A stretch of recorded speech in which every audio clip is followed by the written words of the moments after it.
The biggest mistakes aren't made in moments of anger. They're made in moments when someone believes they're above the law. On a bright Monday morning in downtown Washington, D.C., traffic moved with its usual rhythm as government employees, attorneys, and foreign officials filled the sidewalks beneath rows of polished office towers. Black SUVs rolled through intersections beside yellow taxis, while tourists paused to photograph historic buildings without realizing history of a very different kind was about to unfold just a few feet away. Standing near the entrance to a federal security checkpoint, Officer Travis Cole adjusted the badge on his chest and scanned every passing face with practiced confidence. He had spent nearly 12 years wearing the uniform, and somewhere along the way confidence had quietly become certainty. To him, authority was rarely questioned and almost never wrong. That belief shaped every decision he made, including the one that would soon cost an entire city $2.5 million.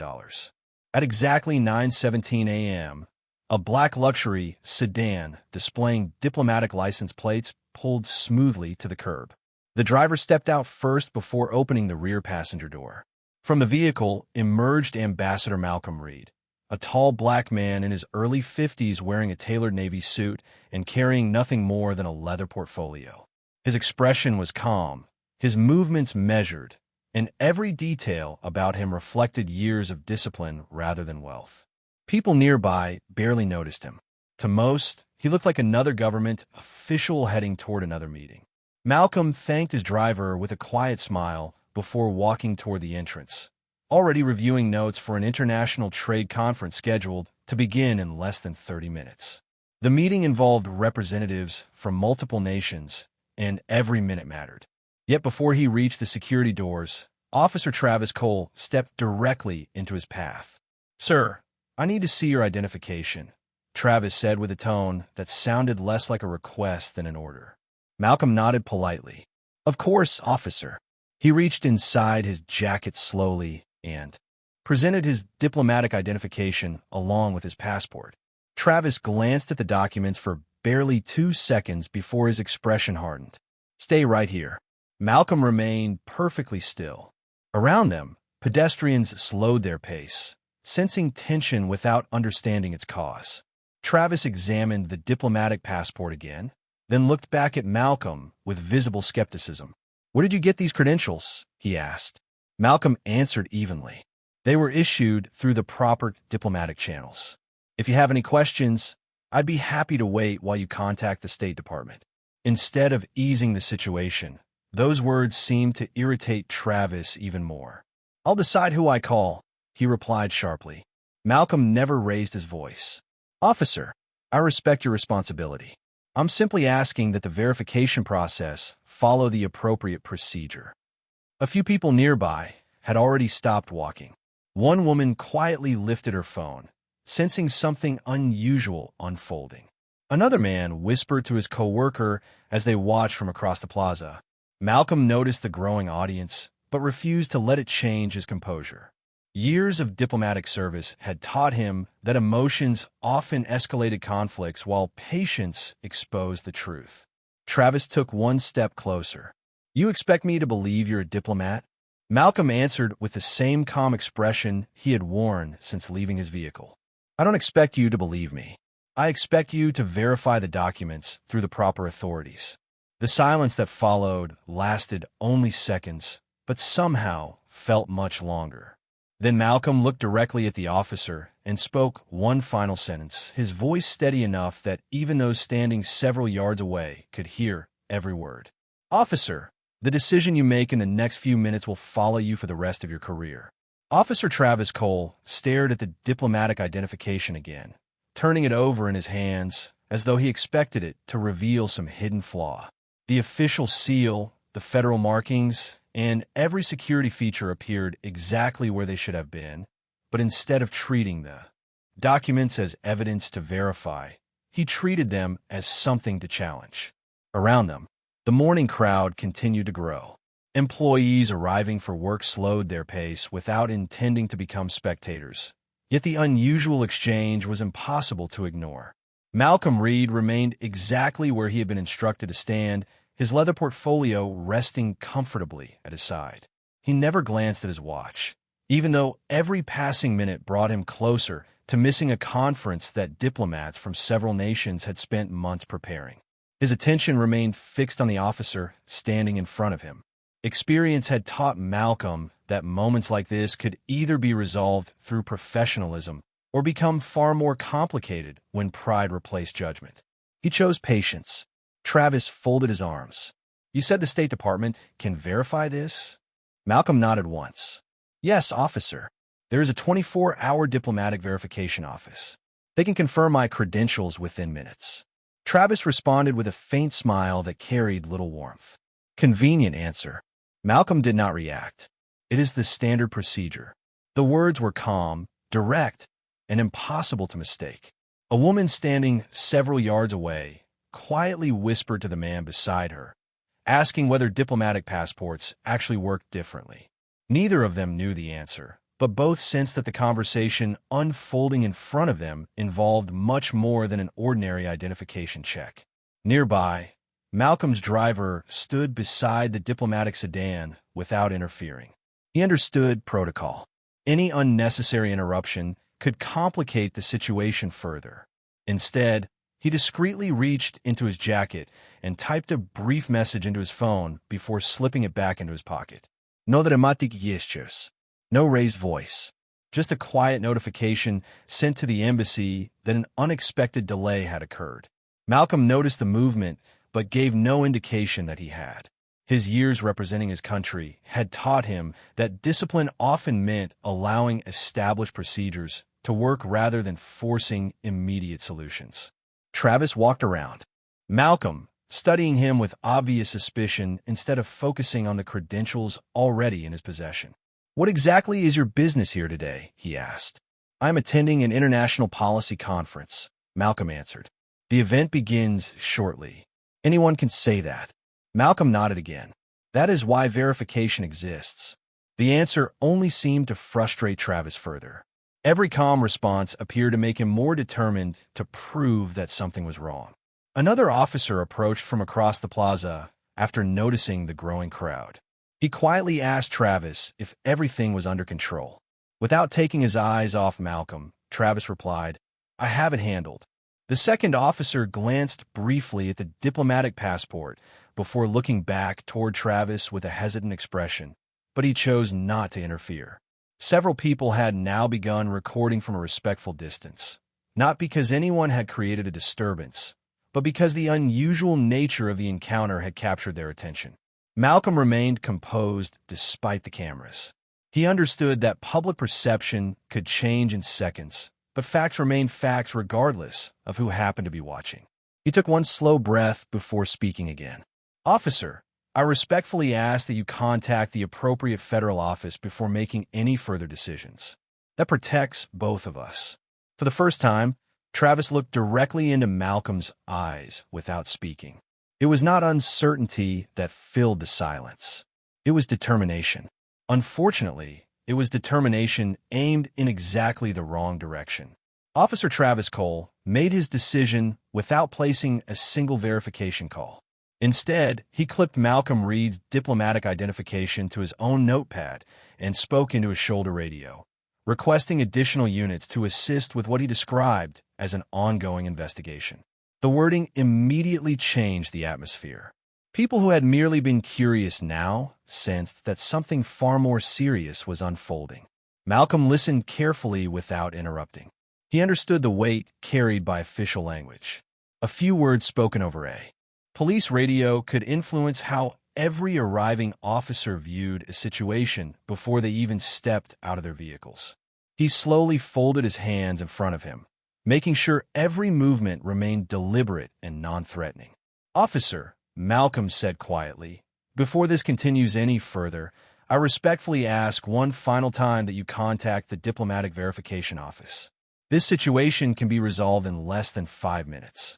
Travis shook his head. "If everything is legitimate, then you have nothing to worry about." Malcolm answered with the same measured tone. "I'm not worried about myself.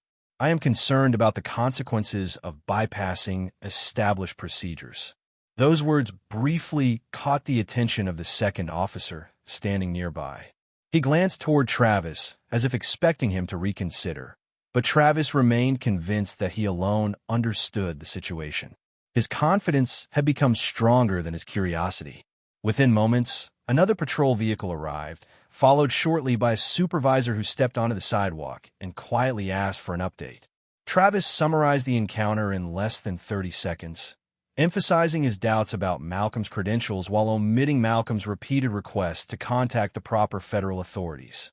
The supervisor looked toward Malcolm, who remained calm despite now finding himself surrounded by several uniformed officers. "Sir," the supervisor asked politely, "is there anything you would like to add?" Malcolm nodded respectfully. "Only that my diplomatic credentials can be verified immediately through the State Department.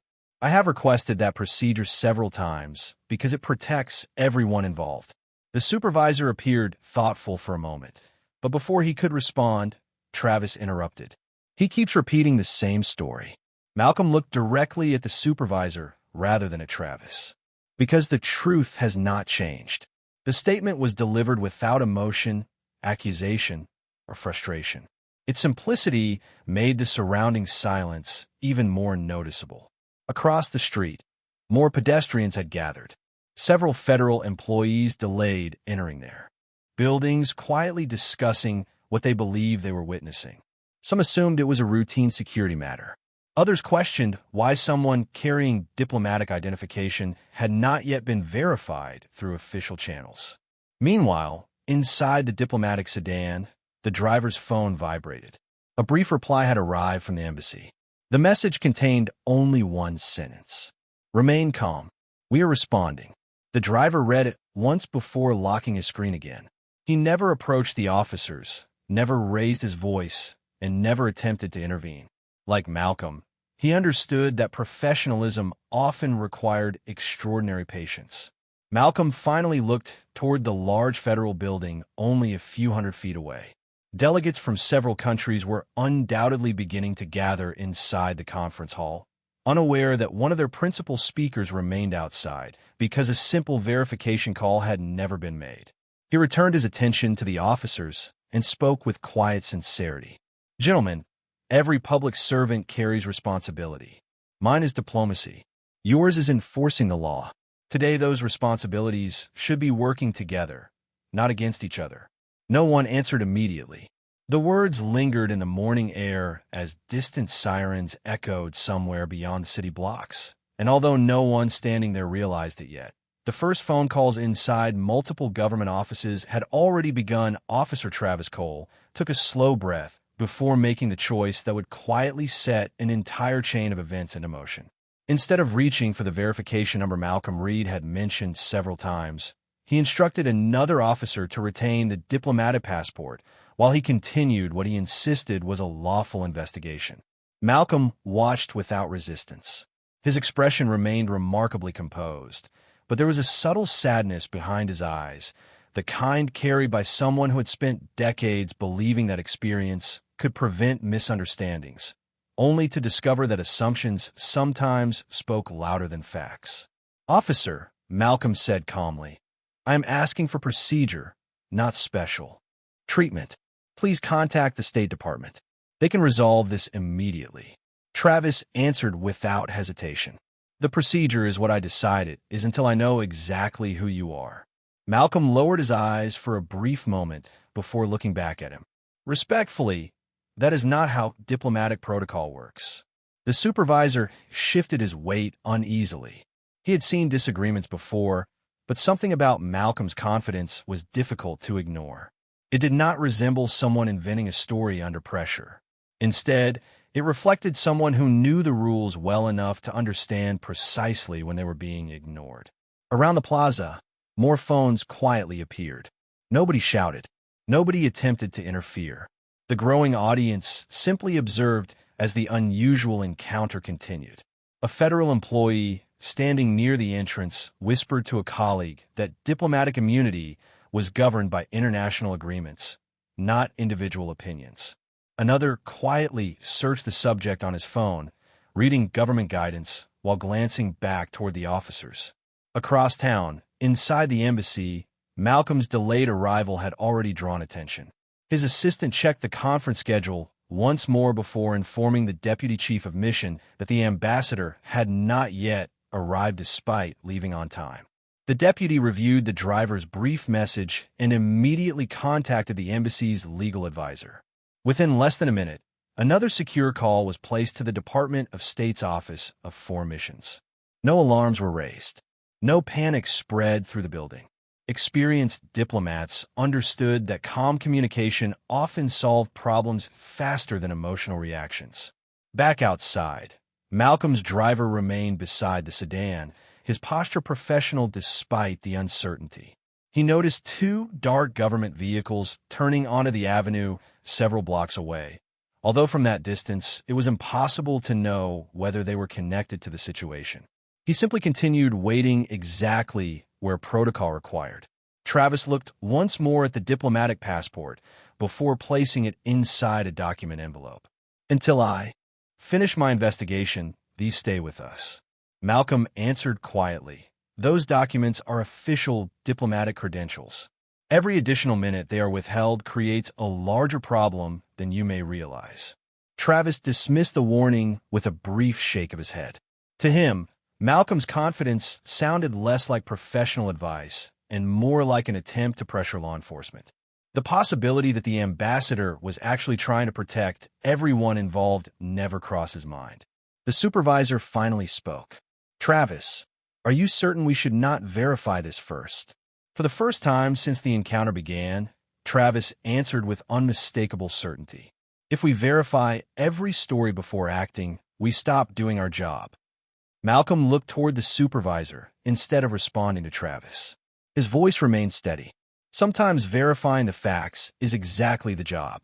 The words settled over the plaza with unexpected weight. At that very moment, several miles away, a senior official inside the Department of State ended a phone call, stood from his desk without saying a word, and instructed his staff to prepare an immediate response, because what had begun as a routine delay had just become an incident with international consequences by 9:34 that morning. The incident had quietly spread far beyond the sidewalk where it began. Inside the Department of State, secure telephones rang one after another as officials attempted to determine why a scheduled diplomatic delegation had failed to arrive. Conference organizers checked their attendance lists twice before realizing that Ambassador Malcolm Reed, the keynote representative expected to open the first international session, had vanished from the event schedule without explanation. The deputy chief of mission answered the first verification call himself. "Yes," he said firmly. "Ambassador Malcolm Reed is traveling under full diplomatic immunity. His credentials are active and valid." Within seconds, another official requested additional confirmation, not because anyone doubted Malcolm's status, but because the implications of the report were becoming increasingly serious. "Back outside, officer." Travis Cole remained convinced that time was working in his favor. Every passing minute strengthened his belief that he had uncovered something suspicious. He noticed the growing number of people watching from nearby office entrances, but instead of reconsidering his decision, he interpreted the public attention as proof that he needed to remain firm. Malcolm stood quietly beneath the morning sun, showing neither frustration nor fear. He simply waited. The supervisor glanced at him once again. "Sir, are you saying there is absolutely nothing else you wish to explain?" Malcolm answered with quiet dignity. "Everything necessary has already been explained. The facts have not changed. Only the amount of time before they are verified has changed." The supervisor looked down for a moment, clearly uncomfortable. His instincts told him something was wrong, yet the confidence displayed by Travis continued to influence the entire scene. Meanwhile, Malcolm's driver received another message from the embassy. This time it contained only 3 words. "They are coming." He looked toward the avenue without moving from his position. In the distance, several black government vehicles entered downtown traffic with steady precision. Their emergency lights remained off. Their speed never exceeded the normal flow of vehicles. Nothing about their arrival appeared dramatic. Yet every mile they covered brought the situation closer to an irreversible turning point. Across the plaza, one of the bystanders quietly spoke to another. If he really is a diplomat, this could become a huge problem. The other person nodded while continuing to record. Someone should have made one phone call. Those simple words carried more truth than anyone realized. Inside police headquarters, a communications lieutenant had already received an unexpected inquiry from a federal liaison asking whether officers were currently involved in an encounter with a foreign diplomat. The lieutenant searched the active incident log, frowned, and immediately requested additional information from the responding units. For the first time that morning, questions were beginning to move in the opposite direction. Instead of officers asking about Malcolm Reed, federal agencies were asking about the officers. Malcolm noticed none of the phone calls taking place across the city, yet years of diplomatic service had taught him how these situations unfolded. Systems built on procedure eventually corrected themselves, even when individuals failed to do so. He looked calmly toward Travis and spoke almost gently. "Officer Cole, there is still time to resolve this correctly. One verification call can prevent unnecessary consequences for everyone involved." Travis folded his arms once more. "I'm not changing course now." Malcolm gave a slight nod, almost as though he had expected that answer all along. "Very well," he replied softly. "Then the next people who arrive will not be coming because of me. They will be coming because of the decision you have chosen to make." At that exact moment, the first black government vehicle turned onto the block, followed by two more, and although no sirens announced their arrival, every experienced officer standing in the plaza immediately sensed that someone with significant authority had just entered the scene. The three black government vehicles came to a smooth stop along the curb with an unmistakable sense of purpose. No emergency lights flashed. No sirens echoed through the streets. Yet the quiet arrival immediately changed the atmosphere. Every officer present instinctively turned toward the convoy. The doors opened almost simultaneously. Men and women in dark business suits stepped out first, followed by senior officials displaying credentials issued by the Department of State. Their movements were calm, organized, and completely free of panic, the kind of confidence that came from representing institutions rather than individuals. One official walked directly toward the police supervisor before introducing himself. "Good morning. I am Assistant Director Daniel Harper with the Office of Foreign Missions. We received an urgent notification regarding Ambassador Malcolm Reed." The supervisor nodded respectfully. "Yes, sir. We are conducting an investigation concerning his identification." Harper's expression remained professional. "There is no investigation to conduct." The plaza fell unusually quiet. Harper extended his hand. "Please return the ambassador's diplomatic credentials immediately." Travis Cole stepped forward before anyone else could respond. "Sir, we have not completed verification." Harper looked directly at him. His voice never rose above a normal conversational tone. "Verification was completed 18 minutes ago. It was confirmed through the Department of State, the Office of Foreign Missions, and the ambassador's embassy. Ambassador Malcolm Reed is traveling under full diplomatic immunity while performing official duties on behalf of his government." Several officers exchanged silent glances. The supervisor slowly looked toward Travis before returning his attention to Harper. "Sir, we were not informed." Harper answered carefully. "That is because no one contacted the appropriate office before escalating the situation." Those words settled over the crowd with remarkable weight. Every bystander holding a phone continued recording, sensing that the entire encounter had just shifted. Harper walked toward Malcolm, offering a respectful handshake. "Ambassador Reed, I sincerely apologize for the delay. We appreciate your patience." Malcolm accepted the handshake with quiet dignity. "Thank you, Director Harper. I understand that misunderstandings can occur. I only hope they would be resolved through the proper process." Harper nodded once. Unfortunately, that process was never initiated. Another State Department attorney stepped forward carrying a leather folder. She carefully reviewed the ambassador's diplomatic passport before confirming its authenticity once more for everyone present. "These credentials are valid. They have been active throughout this assignment. There has never been any restriction or suspension." The supervisor slowly removed his cap, clearly recognizing the seriousness of the moment. He turned toward Malcolm. "Ambassador Reed, on behalf of our department, I apologize for what has happened today." Malcolm answered with remarkable composure. "I appreciate your professionalism, Lieutenant. My concern has never been about an apology. My concern has always been about procedure." Travis remained silent for the first time that morning.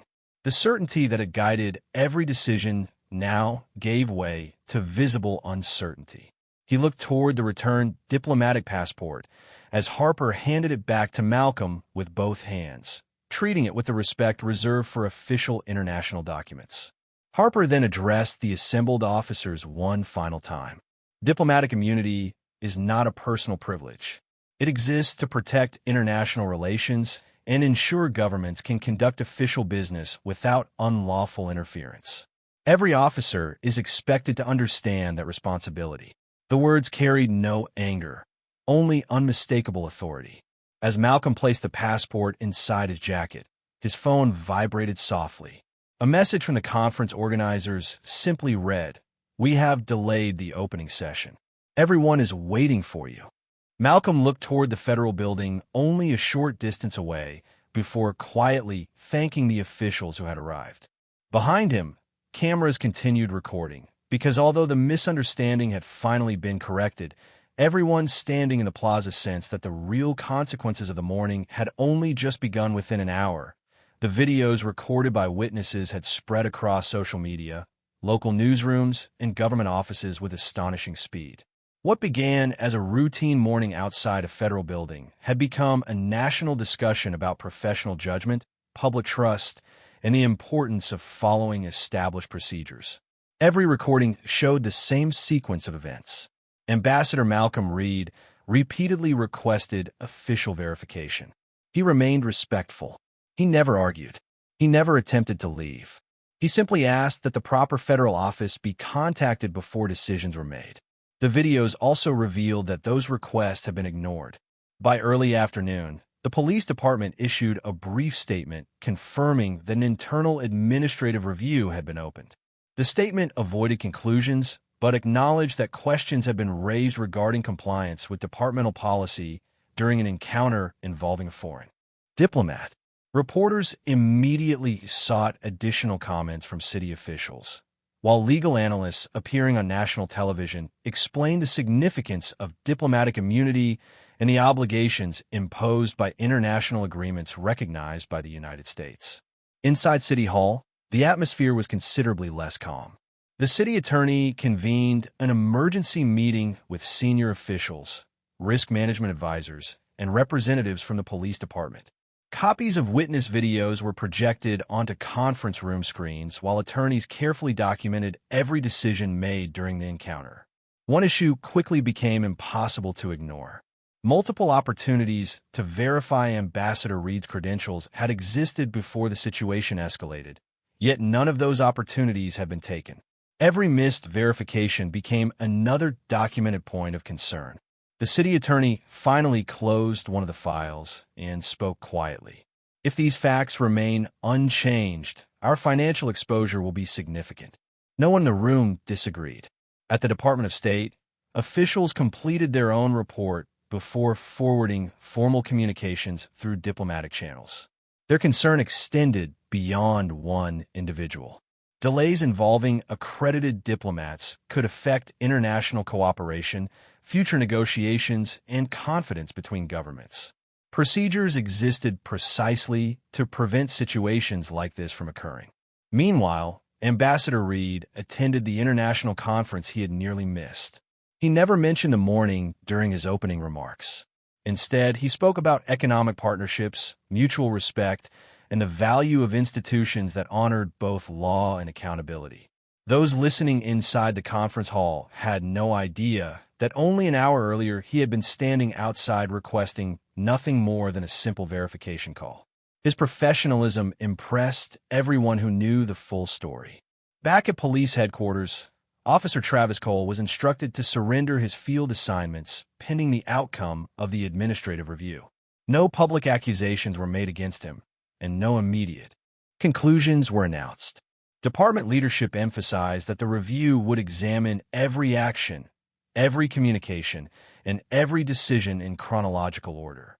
The process would determine whether departmental standards had been followed. Travis sat alone inside a small administrative office, replaying the morning in his mind.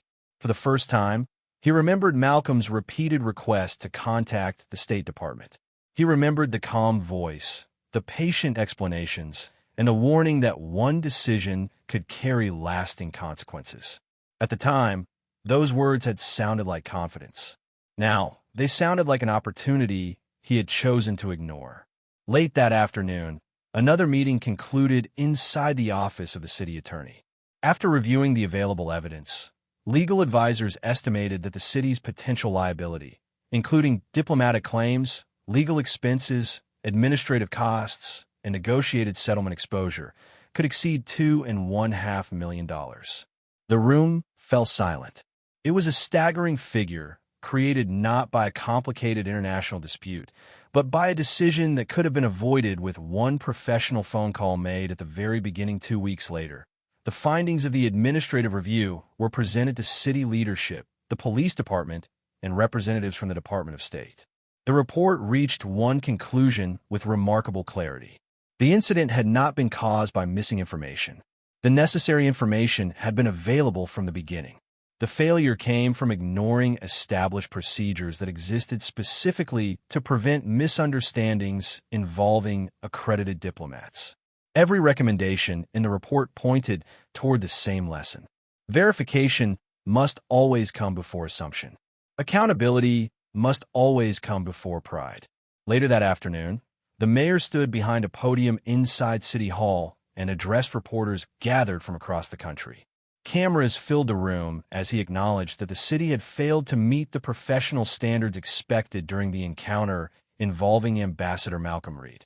He announced that the city had reached a settlement totaling $2.5 million to resolve the matter, while also preserving the strong diplomatic relationships that the United States maintained with its international partners. The mayor emphasized that no amount of money could restore public confidence by itself. Trust would only return through better training, stronger oversight, and a renewed commitment to treating every individual with fairness and respect. The police chief spoke immediately afterward. He announced mandatory policy updates requiring officers to complete diplomatic verification procedures before escalating encounters involving official foreign credentials whenever circumstances permitted. Additional training on international protocol, professional communication, and procedural decision-making would also become part of annual certification requirements. The badge represents responsibility, he said. It does not replace judgment. Across the city, the announcement dominated evening news broadcasts. Legal experts described the settlement as expensive but avoidable. Former law enforcement leaders pointed out that the greatest cost had never been measured in dollars alone. Public confidence, international credibility, and professional reputation had all been affected by a series of preventable decisions. Meanwhile, Ambassador Malcolm Reed quietly returned to his regular responsibilities. He declined multiple television interviews and rejected invitations to criticize individual officers. Instead, he accepted an invitation to speak at a joint leadership forum attended by diplomats, police officials, and public administrators. Standing before the audience, he never mentioned his own experience until the final minutes of his remarks. Respect is not demonstrated when everything goes according to plan, he said. Respect is demonstrated when we choose to verify before we judge, to listen before we conclude, and to remember that every position of authority carries an equal measure of responsibility. The room responded with sustained applause. Several officers approached him afterward to thank him for addressing the issue with dignity rather than resentment. Malcolm greeted every one of them with the same professionalism he had shown throughout the entire incident. Weeks later, Officer Travis Cole remained assigned to administrative duties while departmental decisions regarding his future continued through established procedures. During one internal training session, recruits were shown an anonymized case study based on the incident. Instructors paused the presentation at the exact moment when the diplomat requested that the State Department be contacted. They asked every class the same question: what should happen next? This time, every hand in the room gave the same answer: make the verification call. The lesson had finally been learned, although at a price that no city ever hoped to pay. As Ambassador Malcolm Reed walked out of another international meeting one quiet evening, he looked across the American flag, standing beside the flags of allied nations, and smiled gently. He had never wanted anyone to lose a career. He had only wanted the law to be applied with the fairness it promised every person. Sometimes justice did not arrive through anger or revenge.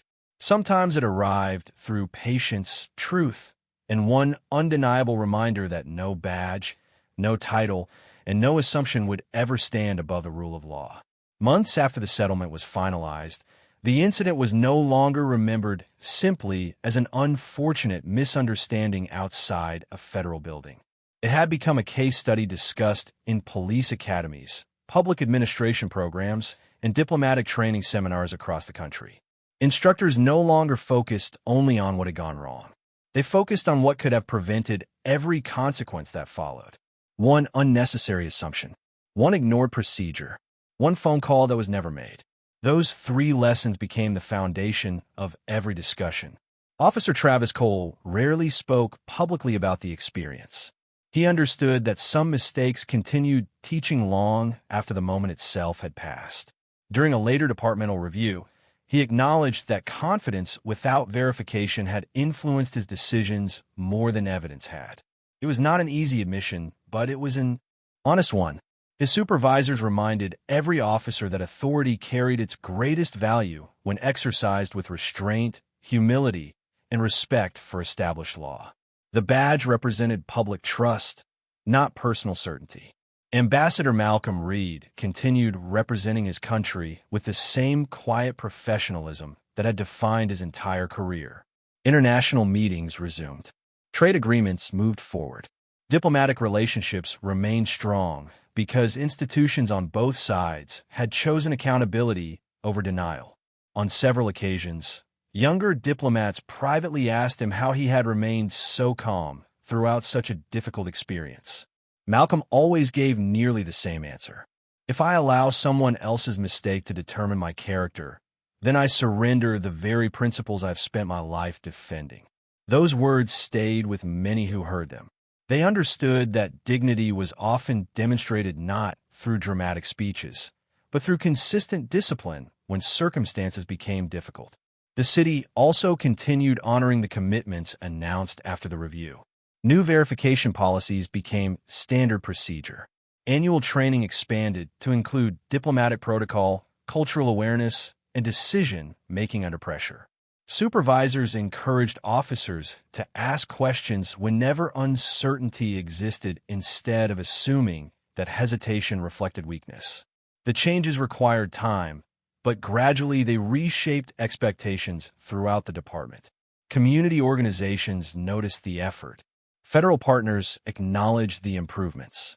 Trust, once damaged, slowly began rebuilding through actions rather than promises. Looking back, many people realized that the $2.5 million settlement had never been the true cost of that morning. Money could be calculated. Reputation could not. Public confidence could not. International credibility could not. Those were earned one professional decision at a time, and they could disappear just as quickly when procedure gave way to prejudice or assumption. The witnesses who had recorded the encounter often remembered one particular moment more clearly than any other. It was not when government officials arrived. It was not when the settlement became public. It was when Malcolm calmly repeated the same simple request over and over. Please contact the State Department. The solution had existed from the beginning. It had simply been ignored. Sometimes justice does not arrive with raised voices or dramatic confrontations. Sometimes it arrives through documentation, accountability, and the quiet strength of someone who refuses to abandon respect, even when respect is not immediately returned. Imagine standing there that morning, believing authority belonged to the loudest voice in the conversation, only to discover that real authority had been carried by the person who never needed to raise his voice at all. Because in the end, the law did not protect Malcolm Reed because of his title alone. It protected the principles that his title represented. And that is why the lesson from that morning continues to echo far beyond one city, one department, or one ambassador. A badge may grant authority, but only integrity earns respect.